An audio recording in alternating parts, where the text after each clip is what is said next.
જીવનની પરેશાનીમાંથી બહાર નીકળવાનો રસ્તો કયો છે?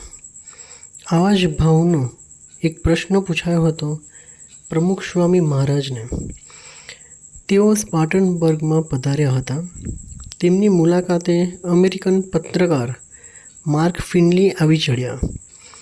તેમની સાથે પ્રશ્નોત્તરી દરમિયાન માર્કે તેમને પૂછ્યું, શું સંપત્તિ એકત્રિત કરવી એ જ જીવનનો હેતુ છે?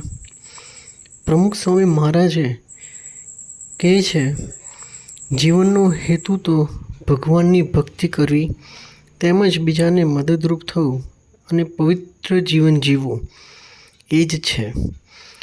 સાદા સરળ શબ્દોથી ગૂંથાયેલું આ વાક્ય ખરેખર સૌને જીવન જીવવાનો સાચો માર્ગ બતાવે છે. મોટા મોટા વિચારકોને પણ ન સૂચે એવા વિચારો આ 16 શબ્દોમાં પ્રમુખ સ્વામી મહારાજે સહજમાં મૂકી દીધા.